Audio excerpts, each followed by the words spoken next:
Hello दोस्तों आज हम सीखेंगे कि एक्सपेंस की एंट्री हम किस तरह से स्मार्ट सॉफ्टवेयर में करें। तो एंट्री करने से पहले आपको अपने सारे लेजर क्रिएट करने होंगे और लेजर क्रिएट करने के लिए आपको मास्टर के मेनू में आना है, लेजर मास्टर में, और लेजर मास्टर से आपको न्यू लेजर पे क्लिक करना है। उसके बाद आपको यहाँ पे टाइप करना है ई फॉर एलिफेंट, और आपको यहाँ पे दो तरह के एक्सपेंस दिखेंगे, एक एक्सपेंस डायरेक्ट और एक इनडायरेक्ट। इसमें बहुत से लोग जो है कंफ्यूज हो जाते हैं और इसमें आपको बिल्कुल भी कंफ्यूज होने की ज़रूरत नहीं है।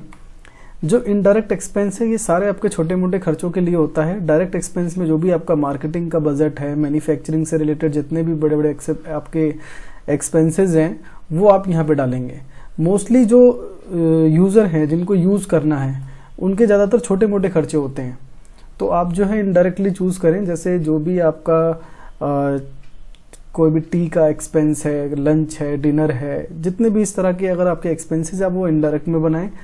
और डायरेक्ट में आपने सपोज़ कि कोई एडवर्टीजमेंट करवाई है आपने, चाहे वो ऑनलाइन कराई हो या ऑफलाइन कराई हो, या आपने कुछ जो अगर आपकी प्रोडक्शन से रिलेटेड कुछ है और प्रोडक्शन में जो भी एक्सपेंसेस आपके आते हैं वो आप इसमें डालेंगे। तो मैं यहाँ पे बना लेता हूँ टी एक्सपेंसेस।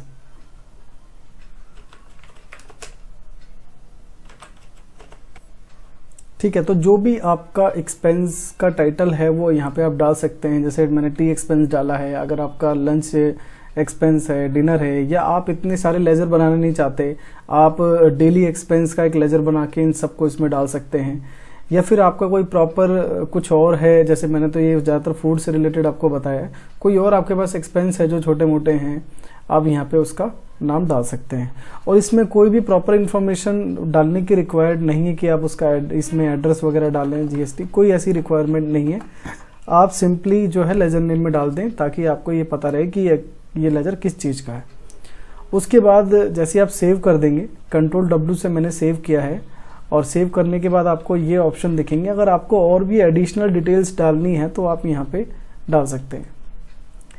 और ऐसे ही मैं एक लेजर और क्रिएट कर लेता हूँ डायरेक्ट के अंदर, और इसको मैं बना लेता हूँ एड्स।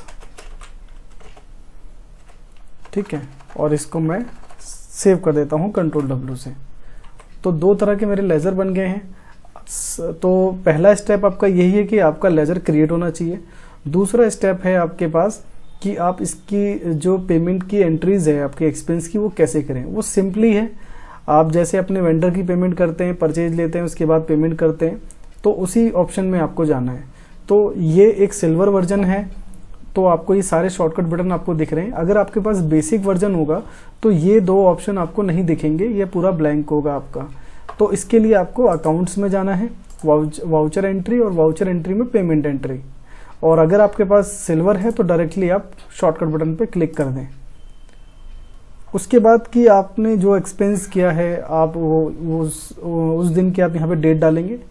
कभी कभी ऐसा होता है कि हमने कुछ जो कल एक्सपेंसेस किए हैं उसकी एंट्री हमने नहीं की, तो कल की ही जिस दिन आप एक्सपेंस करेंगे उसी दिन की आपको डेट डालनी है। तो सपोज़ कि ये मैंने आज ही एक्सपेंस किया है एड्स के ऊपर,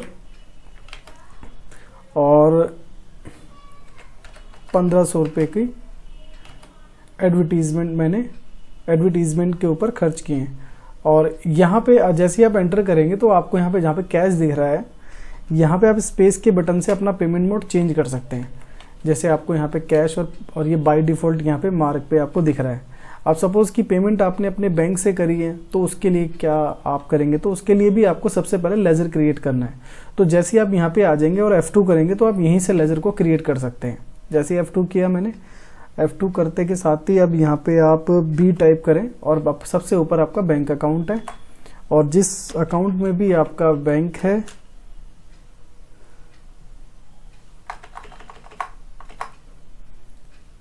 जिस बैंक में भी आपका अकाउंट है उस बैंक का आप यहाँ पे नाम डाल दें लेजर में। और इसकी भी इतनी रिक्वायरमेंट नहीं है कि आप प्रॉपर इसका एड्रेस या प्रॉपर अकाउंट नंबर वगैरह डालें। अगर आप डालना चाहते हैं प्रॉपर अच्छे से मेंटेन करने के लिए तो आप डाल सकते हैं, मैंडेटरी नहीं है कुछ। और उसके बाद आप इसको कंट्रोल W से सेव कर दें और उसके बाद स्केप कर दें। तो अब आप देख रहे होंगे कि मेरे पास पेमेंट मोड 3 तरह के हो गए। अगर मैंने ये पेमेंट इनको बैंक से करी है तो मैंने बैंक चूज़ कर लिया। और बैंक से भी अगर मैंने की है तो एनईएफटी की है या कोई चेक दिया इनको या एमपीएस किया है तो उसका मैं रेफरेंस नंबर यहाँ डाल देता हूँ।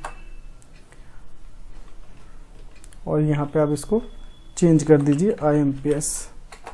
और अगर और भी कुछ आपको डालना है तो आप यहाँ पे डाल सकते हैं नरेशन में, ताकि जब भी आप कभी इसकी रिपोर्ट देखें या कभी भी देखें कि ये पेमेंट की एंट्री कहाँ लगी है तो आप प्रॉपर अच्छे से देख पाएँ और उसके बाद आप इसको सेव कर दें।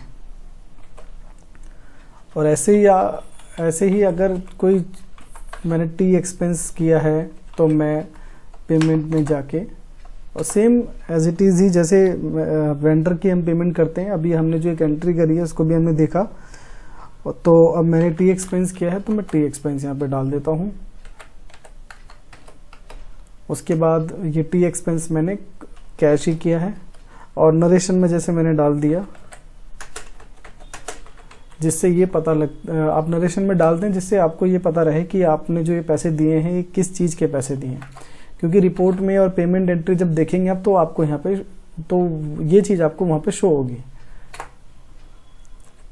तो लेजर कैसे बनाना है आपने पहले स्टेप में ये सीख लिया। और लेजर की एंट्री कैसे करनी है, मतलब कि आपको एक्सपेंस की एंट्री कैसे करनी है, ये आपने सीख लिया सेकंड स्टेप में। थर्ड स्टेप में आपका क्या है कि अब इन सभी चीज़ों को आपको व्यू करना है, जैसे कि आपको उसकी रिपोर्ट देखनी है या फिर आपको इंडिविजुअली जानना है कि कितना एक्सपेंस जा चुका है। तो हम पहले इंडिविजुअली समझ लेते हैं कि आप उसके लिए आपको बुक में आके और लेजर पे क्लिक करना है। और जैसे आप देखना चाहते हैं कि एडवर्टीजमेंट का टोटल खर्च कितना है तो ये 1500, तो हमने एक ही एंट्री करी हुई, एक दो एंट्री हम और कर लेते हैं। अब हम देखते हैं इंडिविजुअली। तो मैंने ऑल लेजर पे क्लिक किया, एड्स बाय डिफॉल्ट चूज है। तो अब देखेंगे कि मेरा टोटल जो है एड एक्सपेंस 4000 का है। और इसमें भी आप अगर देखना चाहें कि 4000 कैसे हुए हैं ये, तो आप इस पे एंटर करके वो डेट डिफाइन करें जब से जब तक आप देखना चाहते हैं और आपको यहाँ पे प्रॉपर इन्फॉर्मेशन मिल जाएगी कि 15 तारीख को आपने एक चेक नंबर दिया है जो कि हमने जल्दबाजी में इसको कर दिया, तो आप इसको मतलब ठीक भी कर सकते हैं। और 2500 रुपये का, उसके बाद हमने 1500 रुपये का। अब सपोज कि हमसे जो है ना ये वाली एंट्री गलत हो गई है तो आप इस पे एंटर करें और यहाँ पे आपको दिखेगा मॉडिफाई का ऑप्शन। अगर आप मेरे माउस के कर्सर को देखेंगे तो देखिए आपको यहाँ पे ये दिख रहा है।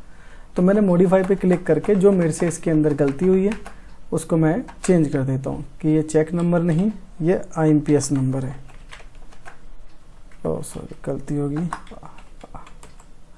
IMPS। उसके बाद इसको मैंने सेव कर दिया। और ऐसे ही सपोज कि अगर आपकी कोई पेमेंट की एंट्री गलत है या फिर आप इसको डिलीट करना चाहते हैं तो आप इस पर डिलीट पे क्लिक करके यस कर देंगे, आपकी ये एंट्री डिलीट हो जाएगी। और ऐसे ही अगर मैं टी एक्सपेंस देखना चाहूँ तो ये 1380 रुपये का हो चुका है।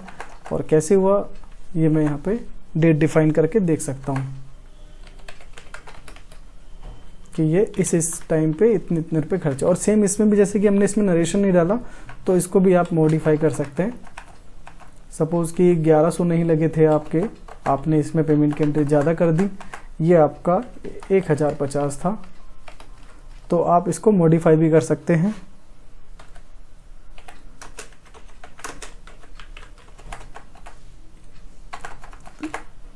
ठीक है, आप डिलीट भी कर सकते हैं, मॉडिफाई भी कर सकते हैं। तो कैसे मॉडिफाई करना है, कैसे डिलीट करना है, ये भी आपने सीख लिया। और इंडिविजुअली अगर हमें किसी की रिपोर्ट देखनी है कि क्या खर्च है, ये भी आपने सीख लिया।